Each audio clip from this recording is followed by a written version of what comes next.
உங்களோடு பகிர்ந்து கொள்வதற்காக இணைந்து கொள்கிறேன். அதாவது நேற்றைய தினம் ஒரு காணொலியை நான் உங்களுக்கு குறிப்பிட்டிருந்தேன். இலங்கையைச் சேர்ந்த அதாவது முஸ்லிம்கள் 4 பேர் இந்தியாவிலே கைது செய்யப்பட்டிருக்கிறார்கள், ISIS குழுவினரோடு தொடர்புடையவர்கள் என்று. அதனுடைய மிக முக்கியமான விவரங்கள் இன்று வெளியாகி இருக்கின்றன. அதன் அடிப்படையில் இந்தியாவினுடைய மிக முக்கிய கிரிக்கெட் வீரரான, அதே போல உலகளாவிய ரீதியில் அதிக ரசிகர்களை கொண்ட கிரிக்கெட் வீரரான விராட் கோலி இப்போது அவர் மீது தாக்குதல் நடாத்தி அவரை கொலை செய்வதற்கான ஒரு முயற்சியை இவர்கள் கொண்டிருந்தார்கள் என்ற தகவல் வெளியாகி திடுக்கிட வைத்திருக்கிறது அன்பான நேயர்களே. அதாவது இப்போது IPL இந்தியன் பிரீமியர் லீக் 2024 ஆண்டுக்கான போட்டிகள் தற்போது நடைபெற்று வருகின்றன. இதனுடைய பிளே ஆஃப் சுற்று நேற்றும் இன்றும் நடைபெறுகிறது. அதன் அடிப்படையிலே இன்றைய தினம் RCB ராயல் சேலஞ்சர்ஸ் பெங்களூர் அணி மற்றும் ராஜஸ்தான் ராயல்ஸ் அணிகளுக்கு இடையிலான பிளே ஆஃப் சுற்றுக்கான போட்டி இடம்பெறுகிறது. இந்த போட்டியினுடைய நடைபெறுகின்ற போது தாக்குதலை எதிர்பாராத நேரத்தில் நடாத்தி விராட் கோலி உள்ளிட்ட முக்கிய வீரர்களை இலக்காக வைத்து அவர்களை இல்லாதொழிப்பது என்பது இவர்களுடைய நோக்கமாக இருந்திருக்கலாம் என்று சந்தேகிப்பதாக இந்திய பயங்கரவாத அதாவது தீவிரவாத தடுப்பு பிரிவு தகவல் வெளியிட்டுள்ளது. இதனை த ஹிந்து நாளிதழ் செய்தியாக வெளியிட்டிருக்கிறது. மட்டுமல்லாமல் இந்த ஊடகங்கள் இதனை இப்போது பரவலாக பேச ஆரம்பித்திருக்கின்றன. மிக முக்கியமாக இந்த நால்வரும் தேசிய தௌஹீத் ஜமாத்தை சேர்ந்தவர்கள் என்று இப்போது உறுதி செய்யப்பட்டிருக்கிறது. அவர்களுடைய பெயர் விவரங்கள் ஊர் விவரங்களோடு வெளியிடப்பட்டிருக்கின்றன. நீர்கொழும்பை சேர்ந்த முஹம்மது நுஸ்ரத் 33 வயதுடையவர். அதே போல கிராண்ட் பாஸை சேர்ந்த முஹம்மது நஃப்ரான் 27 வயதுடையவர். மாலிகாவத்தை பகுதியைச் சேர்ந்த முஹம்மது ஃபாரிஸ் 35 வயதுடையவர். கொழும்பு 13ஐ சேர்ந்த முஹம்மது ரைஸ்தீன் 43 வயதுடையவர். இவர்கள் தான் இவ்வாறு கைது செய்யப்பட்டிருக்கிறார்கள்.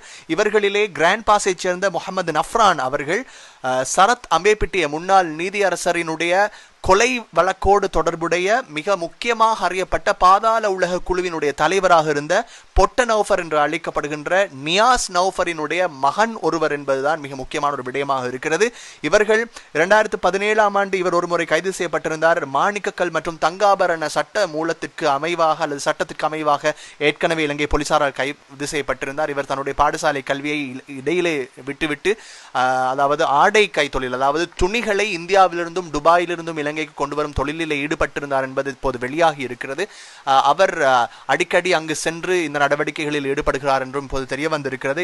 எவ்வாறாக இருந்த போதிலும் இது பற்றி விரிவாக விசாரிக்க இப்போது இந்தியாவினர் வெவ்வேறு விதமாக விசாரித்துக் கொண்டிருந்தாலும் இலங்கையிலே போலீஸ் மா அதிபர் விசேட தூது குழுவினரை அமைத்து இப்போது இது தொடர்பில் விசாரிப்பதற்கான அனுமதியை வழங்க இருக்கிறார். ஆகவே அவர்கள் இது பற்றி விரிவான விசாரணைகள் இப்போது ஆரம்பிக்க இருப்பதாக தெரிவிக்கப்படுகிறது. போலீஸ் ஊடக பேச்சாளர் சிரேஷ்ட போலீஸ் அத்தியட்சகர் நிஹால் தல்துவா இதனை உறுதிப்படுத்தினார். இந்த நேரத்திலே இவர்கள் இந்தியாவிலே பாரதிய ஜனதா கட்சியினுடைய மிக முக்கிய தலைவர்களான நூபூர் சர்மா, தேஷ் ராணா மற்றும் ராஜா சிங் ஆகியோரை மீண்டும் அவர்களுடைய பெயர்களை குறிப்பிடுகிறேன். நூபூர் சர்மா, ராஜா சிங், தேஷ் ராணா இவர்களை கொலை செய்வதற்கும் திட்டமிட்டிருந்ததாக தெரிவிக்கப்படுகிறது.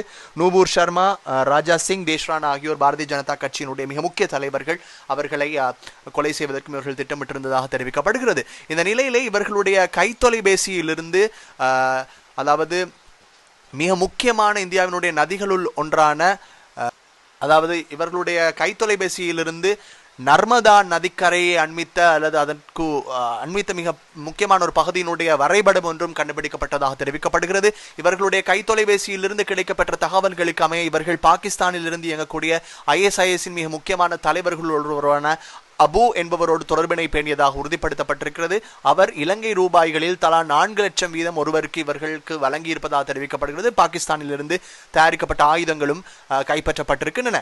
ஏற்கனவே அகமதாபாத் விமான நிலையத்தின் மீது தாக்குதல் நடத்தப்படும் என்று கிடைக்கப்பெற்ற மின்னஞ்சல் தொடர்பில் ஆராய்ந்த போது அதனுடைய IP முகவரியை ஆராய்ந்த போது அதிலிருந்து கிடைத்த தகவல்களை வைத்துதான் இவர்கள் நால்வருமே அகமதாபாத் விமான நிலையத்தில் வைத்து கைது செய்யப்பட்டிருக்கிறார்கள்.